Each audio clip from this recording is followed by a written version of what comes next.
말씀 히브리서 11장 1절로 3절입니다. 찾으셨으면 한 목소리로 같이 봉독하겠습니다. 믿음은 바라는 것들의 실상이요 보이지 않는 것들의 증거니 선진들이 이로써 증거를 얻었느니라. 믿음으로 모든 세계가 하나님의 말씀으로 지어진 줄을 우리가 아나니 보이는 것은 나타난 것으로 말미암아 된 것이 아니니라.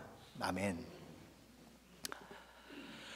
누가복음 18장에서 우리 주님께서는 불의한 재판관과 또 과부에 대한 이야기를 통해서 항상 기도하고 낙심하지 말아야 할 것을 비유로 말씀하고 계십니다. 여기 나보는 이 과부는 원한을 마음에 가지고 있어요. 원수로 인해서 어려움을 당하고 억울한 일을 당했는데, 그런데 그 원한을 풀을 방법은 없고, 그래서 너무 분한 것입니다. 잠을 이루지 못하는 것이지요. 스스로 원한을 풀어낼 능력도 없고 힘도 없는 것입니다. 게다가 당시의 재판관은 시시비비를 잘 가려서 공정하게 재판하는 그런 재판관이 아니고 불의한 재판관이었어요. 하나님을 두려워하지 않을 뿐만 아니라 사람을 무시하는 재판정이었습니다. 하나님께서 마지막에 모든 행위에 대해서 심판하신다고 하는 사실도 믿지 않는 사람일 뿐만 아니라 자기보다 약하고 힘없는 사람들은 멸시하고 그들의 그 기본 권리조차도 인정하지 않는 그런 사람이었다는 것이지요. 과부의 원한은 너무 그 마음 가운데 억울함으로 눈물로 자리 잡고 있지만 그것을 해결해야 되는데 해결할 방법이 참 어려운 것입니다. 그래서 과부는 불의한 재판관이지만 그 재판관을 찾아가는 거예요. 한 번 찾아가고 두 번 찾아가고 세 번 찾아가고 또 찾아가고 그러는 것입니다. 내 원수에 대한 나의 원한을 풀어주소서 요구하고 또 요구하는 거예요. 여러 번 거절을 당하지요. 그러나 또 찾아갑니다. 그런데 어느 날 재판장이 재판을 해주겠다고 그러는 거예요. 왜 재판장은 그렇게 얘기를 했을까요? 이 과부가 하도 끊임없이 자기를 찾아와서 귀찮게 하니까 계속 거부했다가는 자기가 너무 괴로울 것 같아서 그래서 그의 소원을 들어주기로 했다는 것이지요. 이 비유를 하시고 나서 우리 주님은 이렇게 말씀을 이어가십니다. 하물며 하나님께서 그 밤낮 부르짖는 택하신 자들의 원한을 풀어주지 아니하시겠느냐? 그들에게 오래 참으시겠느냐? 내가 너희에게 이르노니 속히 그 원한을 풀어주시리라. 그러나 인자가 올 때에 세상에서 믿음을 보겠느냐 하시니라. 예수님의 비유는 분명 항상 기도하고 낙심치 말아야 되는 것을 가르치기 위해서 비유를 하고 계셨는데 마지막은 이렇게 맺고 있는 것입니다. 인자가 올 때에 믿음을 보겠느냐. 앞의 내용과 뒤에 마무리되는 내용이 뭔가 좀 맞지 않는 것 같은 느낌이 드는 것입니다. 불의한 재판장의 이야기, 한 억울한 원한을 가지고 있는 이 과부의 이야기가 예수님의 재림의 때 그리고 재림의 때에 가져야 할 믿음과 연결이 되고 있다는 것입니다. 무슨 이야기를 예수님은 하고 있는 것일까요? 마지막 시대는 믿음을 가지고 신앙생활을 하는 이들에게 이 원한을 가지고 있는 과부처럼 억울한 일들이 많을 것이다.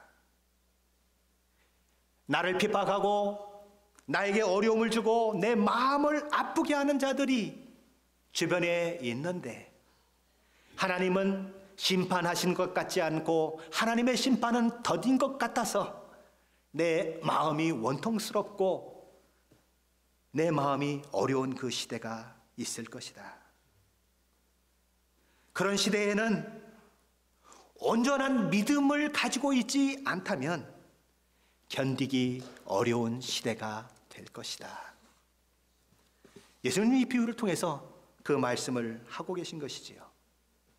그것은 다만 말세에만 있어지는 그런 일들이 아니고 매 시대마다 일어났던 일일 뿐만 아니라 오늘 우리가 사는 현실 속에서도 언제든지 그런 일들은 일어나고 있다고 하는 것입니다.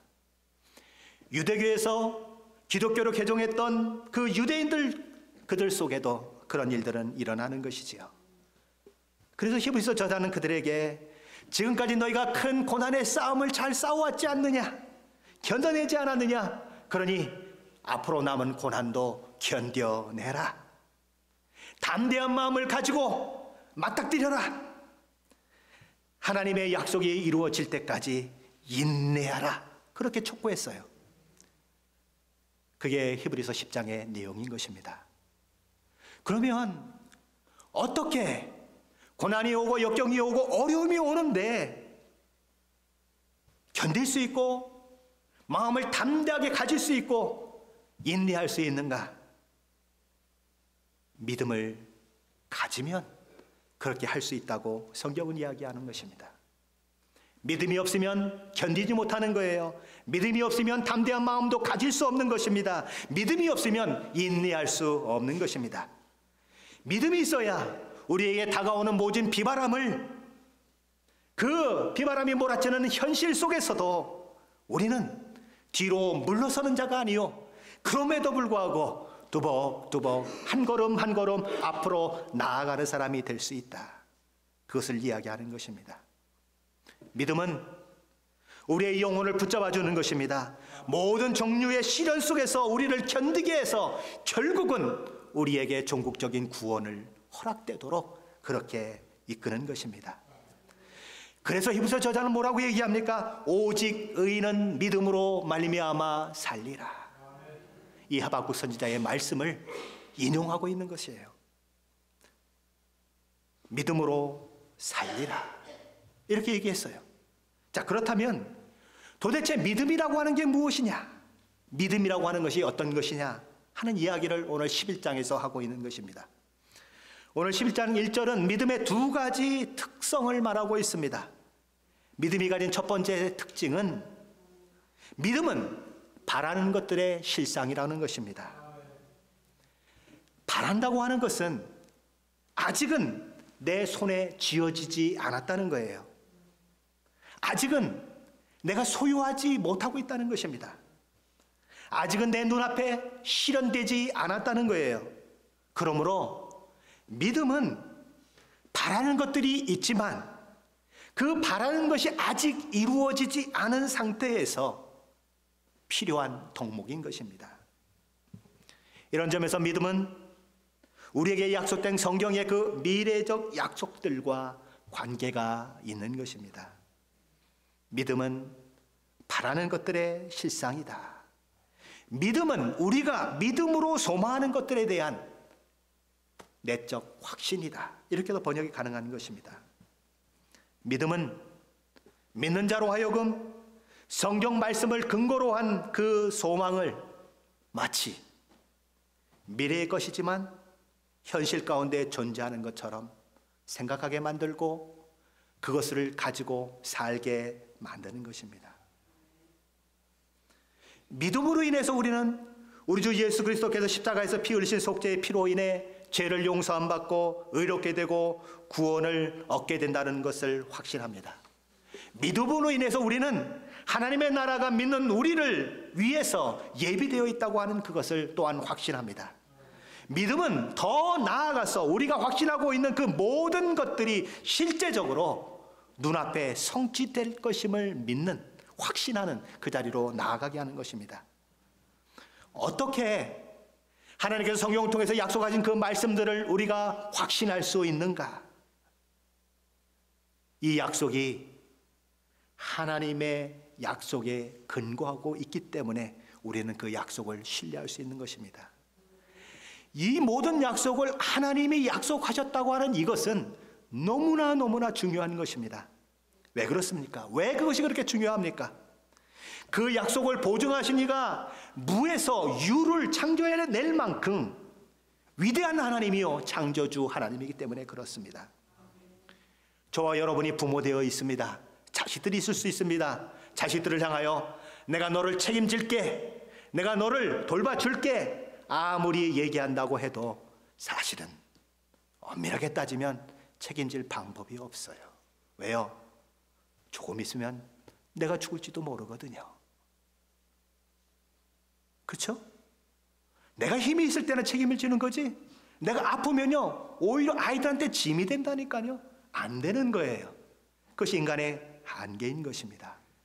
근데 하나님은 그렇지 않은 거예요.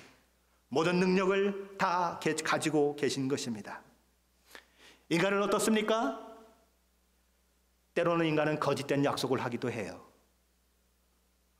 어떤 경우에는 충분히 약속을 지킬 만한 능력이고 뭐고 다 가지고 있는데, 요 약속을 지키면 내가 손해볼 것 같고, 요 약속을 지키면 내가 조금 어려워질 것 같으면 약속을 손바닥 뒤집듯이 샥 뒤집어버리고 어떻게 해요? 약속을 안 지켜버리는 것이 우리 인간인 거예요. 그런데 하나님은 그렇지 않다는 것입니다. 약속하신 것을 반드시 지켜내시는 분이시다. 신실하신 분이시다. 우리 하나님은 그렇게 신실하신 분일 뿐만 아니라 모든 능력과 모든 권세를 다 가지고 계신 분이시고 무엇이든지 하실 수 있는 분이시기 때문에 그분이 능력이 부족하여서 약속을 지키지 못하는 일도 없는 것입니다. 그래서 신명기 23장 19절 말씀은 이렇게 얘기합니다. 하나님은 사람이 아니시니 거짓말을 하지 아니하시고 인생이 아니시니 후회가 없으시도다. 어찌 그 말씀하신 바를 행하지 않으시며 하신 말씀을 실행하지 않으시랴. 하나님은 거짓말하지 않으신다. 하나님께서는 아이고 내가 잘못 생각했었구나 그러고 계획을 변경시킬 필요가 없는 분이십니다. 하나님은 말씀하시면 그대로 이루시는 분이에요. 그러니까 우리는 하나님을 100% 신뢰할 수 있는 것입니다. 하나님이 정말 약속하신 것을 지킨다고 하는 것을 가장 확실하게, 가장 정확하게 우리에게 보여준 사건이 무엇입니까? 십자가예요. 하나밖에 없는 아들을 십자가에 못 박으면서까지 하나님께서는 신실하게 인류 구원의 그 모든 약속들을 이루시고자 하셨어요. 아브라함에게 허락했던 약속들, 이삭과 야곱과 그 후에 다윗에게 약속한 모든 약속들 내가 이룬다. 그걸 어떻게 증명하셨다고요? 자기 아들을 십자가에 못 박는 거로 증명하셨습니다. 무슨 얘기예요? 하나님의 약속은 변함도 없고 하나님의 약속은 반드시 이루어진다고 하는 것입니다. 우리는 이 하나님의 약속을 붙들 때 여러 상황과 여러 어려운 환경들을 만날 때 요동치지 않을 수 있습니다. 아직 이루어지지 않는 그 미래의 약속을 확신하며 그 어려움들을 이기며 나아갈 수 있는 것입니다. 이런 믿음이 우리 가운데 있으면 우리 가운데 어떤 일들이 일어나겠습니까? 우리의 생각이 변하게 돼요. 우리의 행동이 변하게 되어 있습니다. 하나님을 믿는 그 믿음이 우리 가운데 있으면 그 믿음이 우리의 삶을 통해서 나타날 수밖에 없다는 것입니다. 아직 나타나지 않았지만 우리는 우리가 참되다고 믿는 그 믿는 것을 따라서 행동할 수밖에 없다는 것입니다. 아직 미래적인 것이지만 마치 내 안에 이미 이루어진 것처럼 오늘을 살 수 있게 된다는 것이지요. 많은 사람들은 나는 예수님을 믿는다 이렇게 고백을 해요. 그러나 그들이 정말 그렇게 믿는 대로 그 삶 가운데 나타나고 있는가 하는 것은 별개인 것입니다.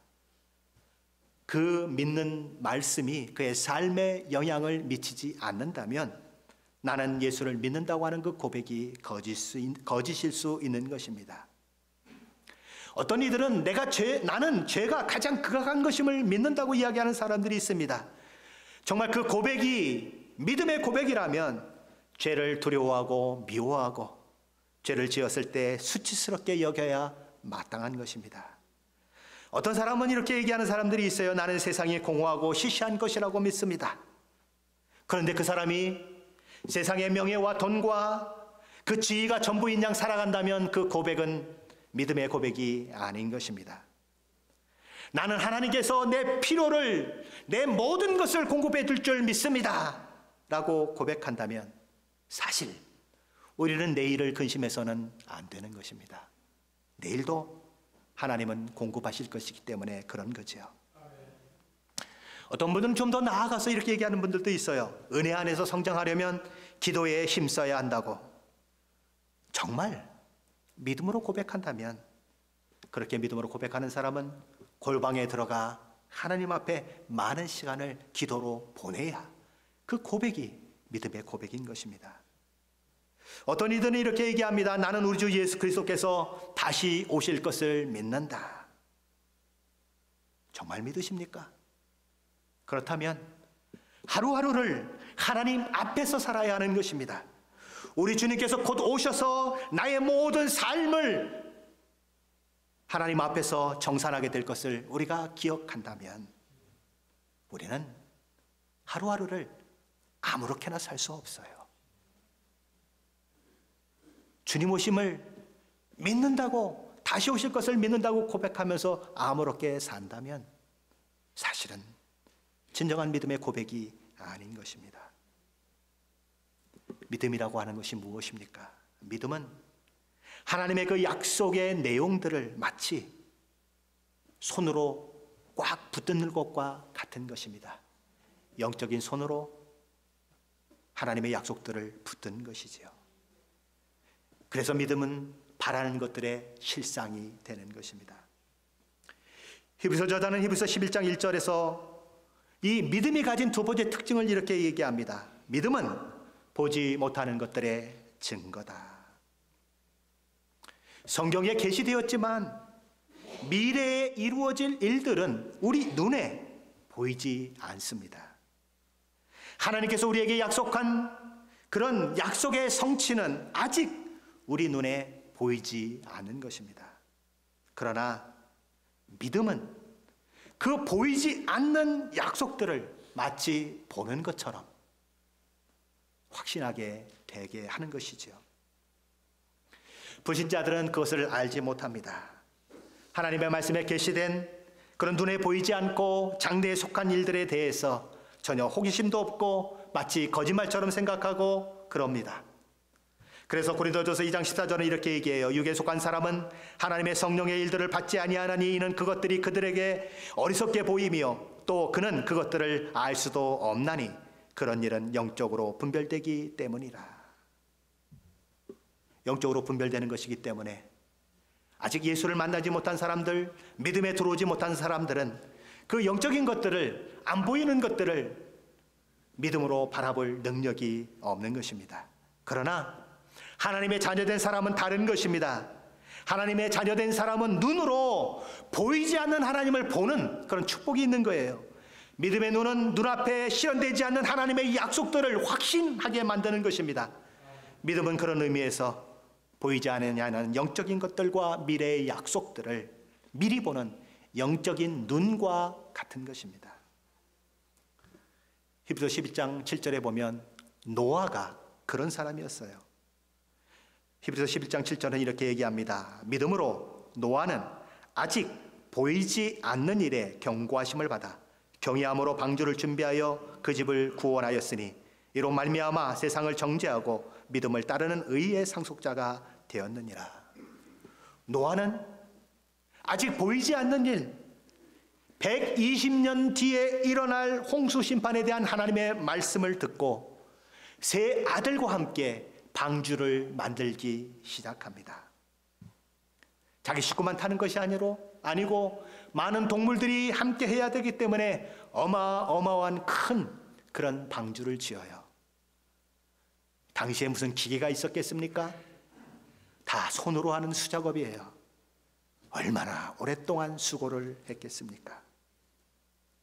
주변에 있는 사람들이 비웃었겠지요. 야, 비가 와도 어느 정도 오겠지. 어떻게 세상이 다 물로 덮인다고 너는 생각을 하니? 한번 생각을 해봐라. 그런 비가 온 적이 있어? 아무리 많이 와도 하수구가 좀 넘친 적은 있지만 그런 적은 없잖아. 조그만 산 넘쳐본 적이 있어? 없으나 그랬을 거예요.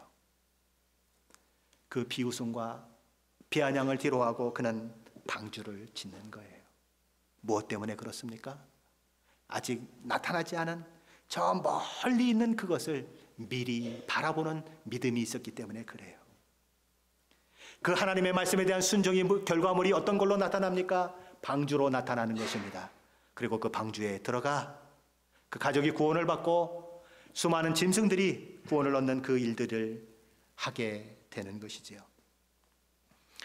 히브리서 기자는 아브라함의 부르심에 대해서도 이렇게 언급을 합니다.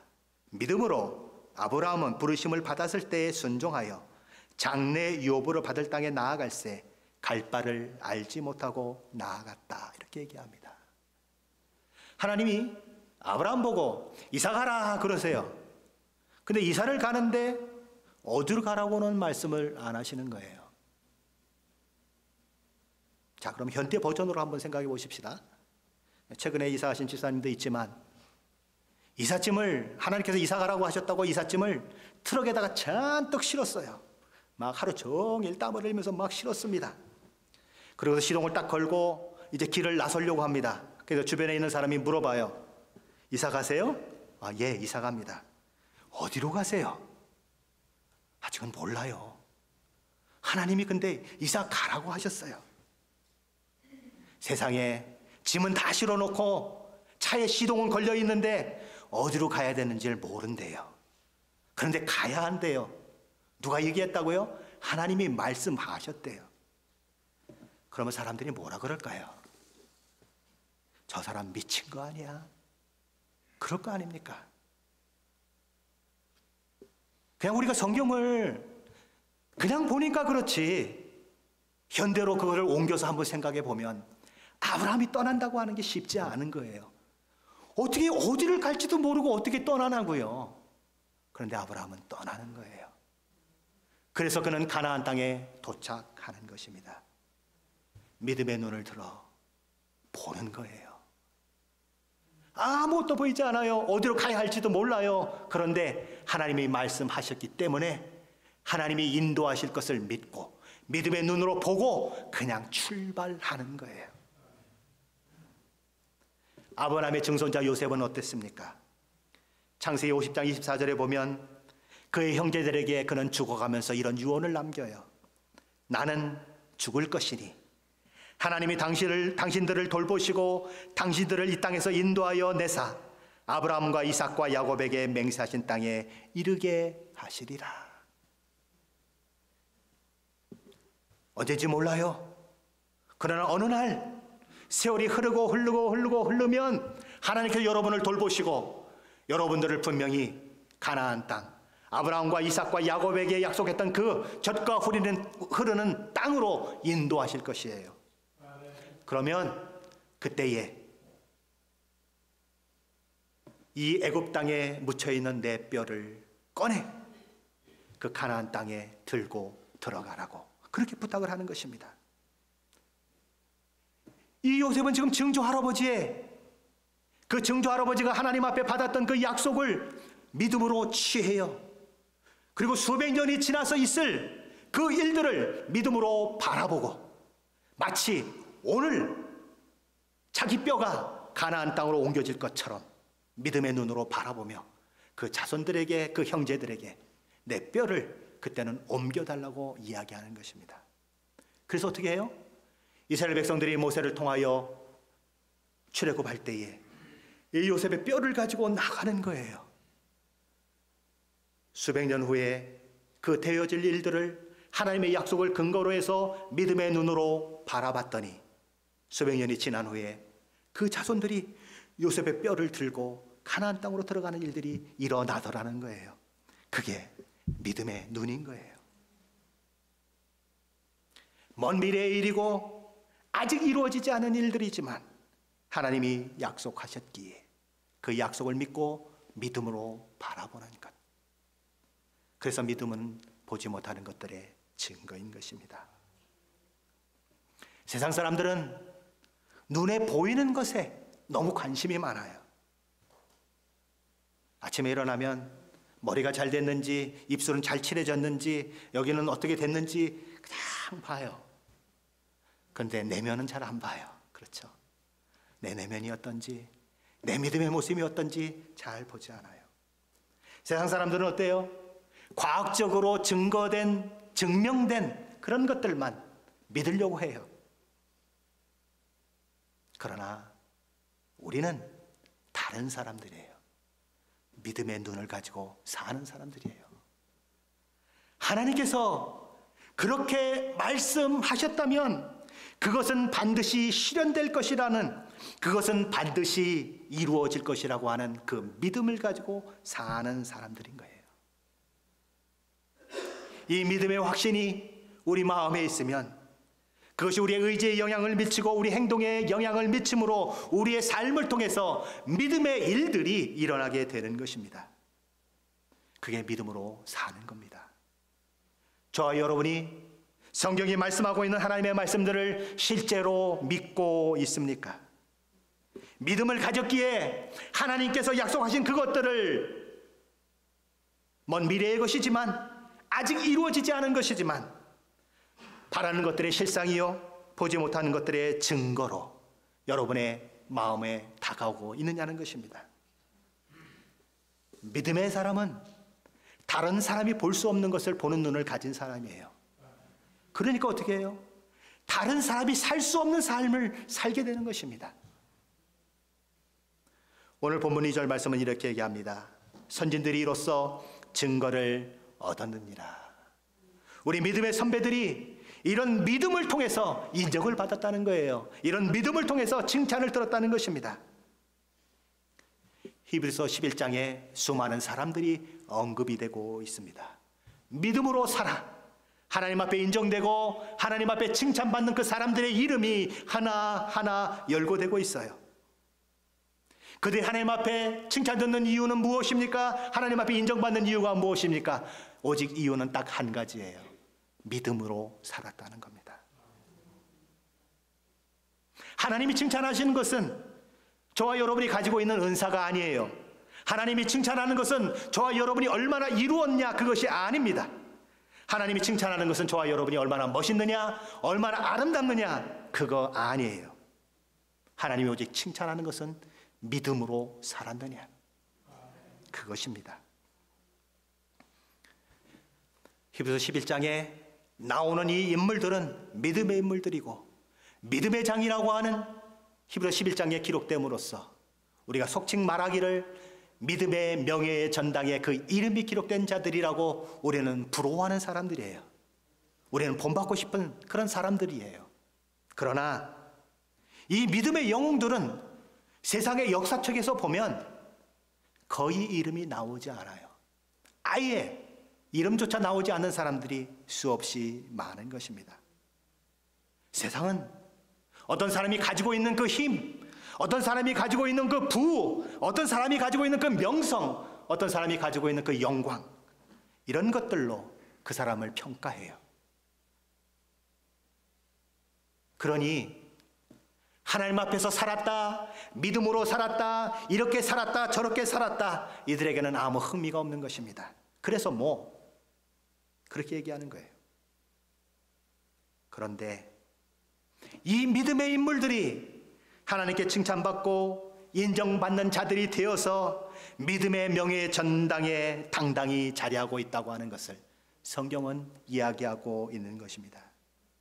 그러니 너희가 무엇을 위해서 살아야 하겠느냐? 저와 여러분의 인생은 아주 짧습니다. 아마 젊은 분들은 조금 더 길다고 생각하실지 몰라요. 근데 한번 연세 보신 분들에게 한번 물어보십시다. 80이 넘으신 분들에게 한번 물어보십시다. 인생이 짧으신가요? 길으신가요? 너무 짧아요. 살같이 지나가요. 이 짧은 인생을 사는 동안 하나님과 동행하며 하나님 앞에서 믿음으로 사는 것만큼 중요한 것은 없어요. 저 여러분이 누리고 있는 모든 것들, 저 여러분의 지갑 속에 들어있는 모든 돈도 하나님 앞에 서는 나는 아무것도 가져가지 못해요. 그런데 오직 한 가지 가져갈 수 있는 게 있어요. 이 땅에서 믿음으로 산 것. 그것만큼은 하나님이 잊지 않으시고 기억하셔요. 상급을 주시겠다고 그렇게 말씀하시는 것입니다. 이어지는 오늘 본문 3절은 이렇게 말씀을 합니다. 믿음으로 모든 세계가 하나님의 말씀으로 지어진 줄을 우리가 아나니 보이는 것은 나타난 것으로 말미암아 된 것이 아니니라.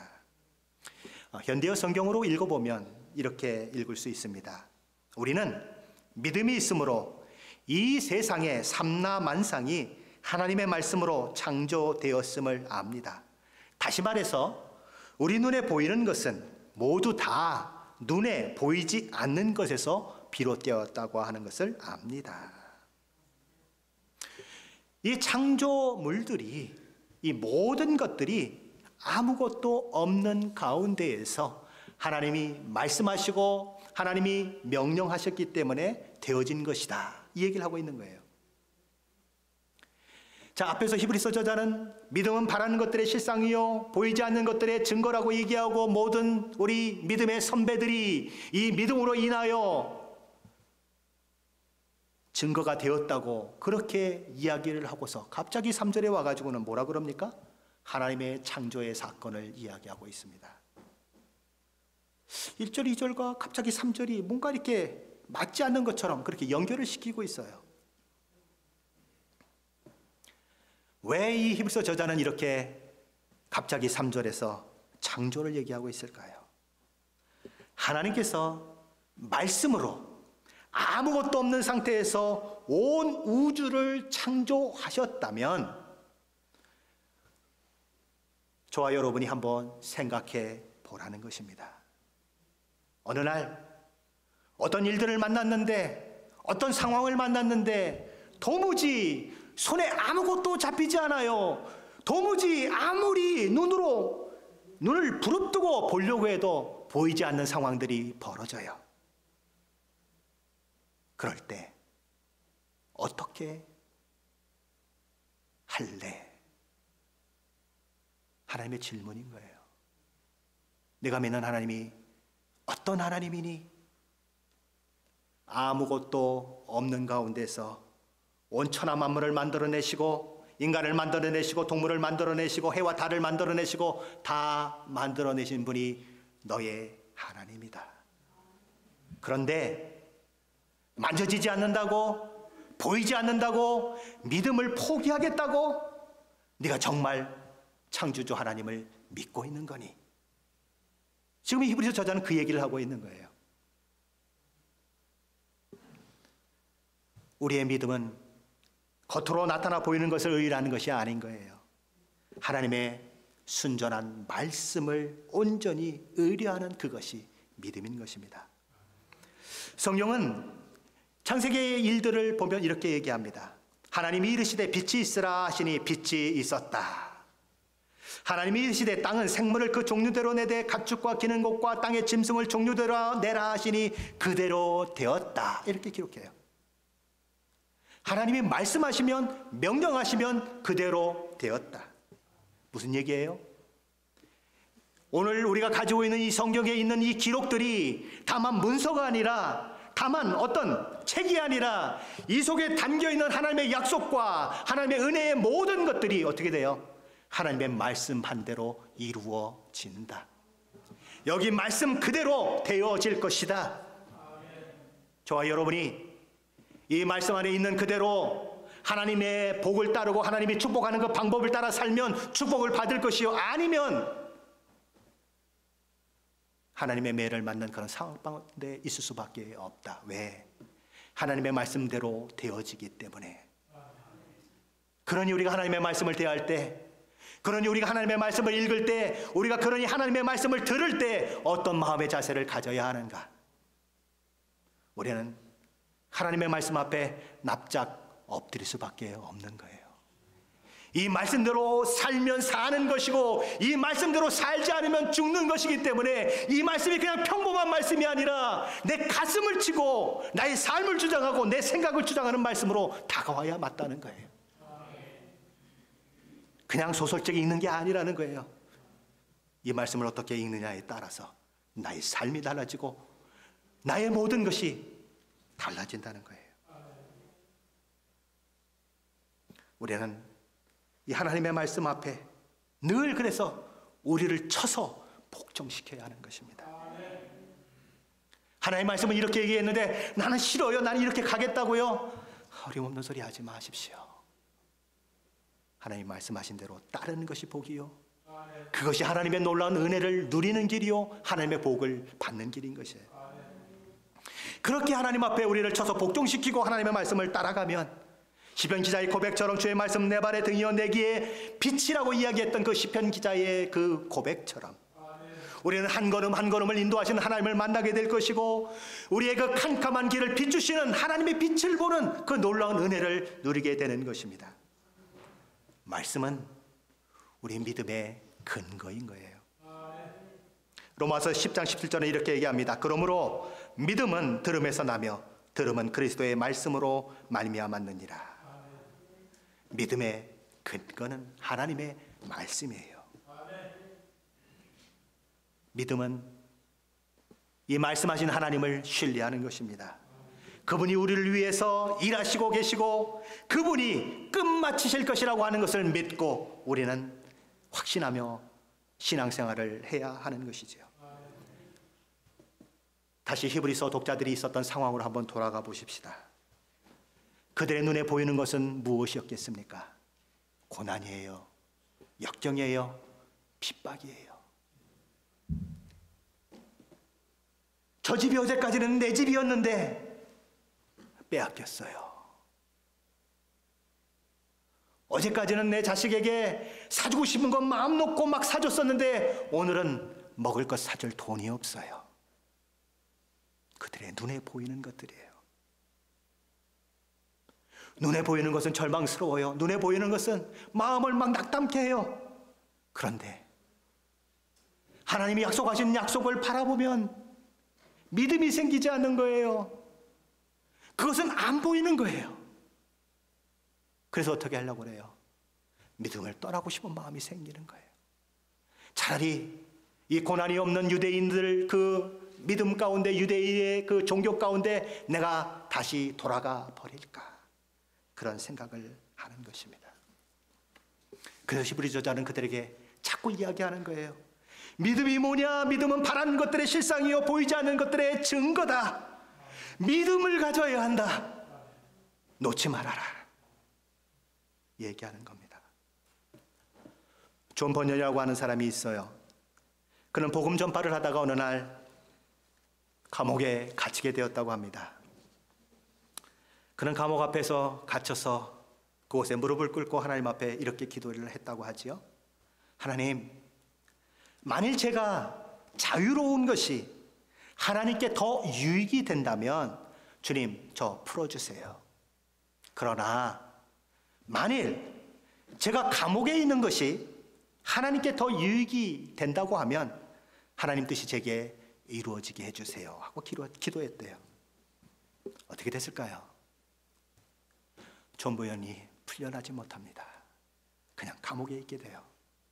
존 버년이 어떻게 생각했을까요? 그래, 하나님께서 이 감옥에 갇혀있는 것이 하나님께 더 유익이 된다고 생각하시는가 보다. 왜요? 그걸 기도했잖아요. 하나님께 더 유익이 되는 것이 갇혀있는 것이라면 나 더 갇혀있어도 괜찮다고 기도했잖아요. 그래서 그냥 갇혀있는 것입니다. 그런데요, 이 존 버년이 그곳에 갇혀있으면서 고난과 역경을 당하면서 한 책을 쓰게 돼요. 그 책이 뭔지 아세요? 저와 여러분이 너무나 잘 알고 있는 철로 역정이에요. 불후의 명작. 오고 오는 세대의 믿음의 사람들이 그것을 읽으면서 이 천성을 가는 길, 크리스찬이 그 여행하는 길이 바로 우리가 가는 길이 아닙니까? 가면서 만나는 수많은 고난과 역경들, 유혹들, 그러나 마침내, 그렇죠, 마침내 그 천국을 도달하는 그 크리스찬의 모습을 보며 얼마나 수많은 사람들이 위로를 받고 얼마나 수많은 사람들이 소망을 가지게 되었는지, 그것이 어디에서 쓰여졌다고요? 감옥에서 쓰여져요. 하나님, 감옥에 있는 것이 더 유익하다면 나 이대로 놔두세요. 괜찮아요. 하나님의 유익을 위해서 나 갇혀 있겠습니다 라고 고백하며 그곳에서 어려움을 당하며 썼던 책이 철로 역정인 것이에요. 믿음의 눈은 어떤 상황, 어떤 처지에서도 하나님을 바라보게 합니다. 오직 우리는 믿음의 이 눈을 가질 때, 이 믿음을 가질 때 이 세상의 유혹과 우리를 향하여 달려오는 여러 가지 어려움들과 사탄을 대적하는 그 일들을 할 수 있는 것입니다. 그러므로 우리에게 믿음보다 더 중요한 것은 없는 것입니다. 사도 요한은 요한일서 5장 4절 5절에서 이렇게 선언합니다. 무릇 하나님께로부터 난 자마다 세상을 이기느니라. 세상을 이기는 승리는 이것이니 우리의 믿음이니라. 예수께서 하나님의 아들이심을 믿는 자가 아니면 세상을 이기는 자가 누구냐? 얼마나 멋져요. 우리는 이긴다. 우리는 믿음으로 세상을 이길 수 있습니다. 제자들은 그것을 알았기에 예수님께 이렇게 기도해요.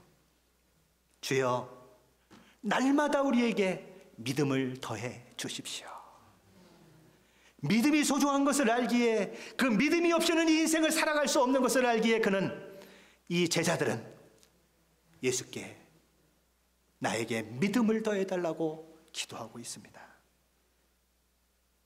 저와 여러분에게 필요한 것이 어떤 기도이겠습니까? 돈을 달라는 것보다, 건강을 달라는 것보다 더 우선순위로 기도해야 될 것이 무엇이겠습니까?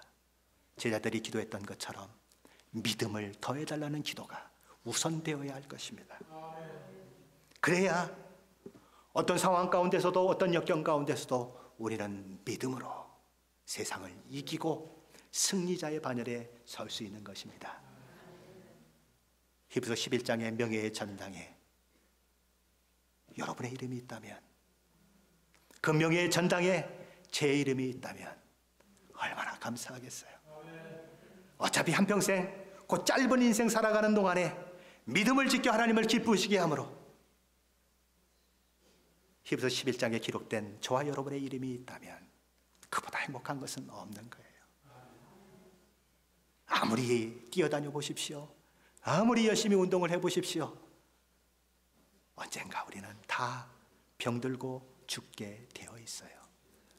짧은 인생 동안 이 믿음을 붙들고 씨름하시고 내게 믿음을 더해달라고 하는 그 기도를 늘 하시며 믿음으로 세워지셔서 하나님의 약속을 붙들고 늘 신앙생활함으로 세상을 이기고 우리에게 다가오는 모든 것들을 넘어서는 귀한 일들이 저와 여러분들 가운데 있으시기를 예수 그리스도의 이름으로 간절히 축원합니다.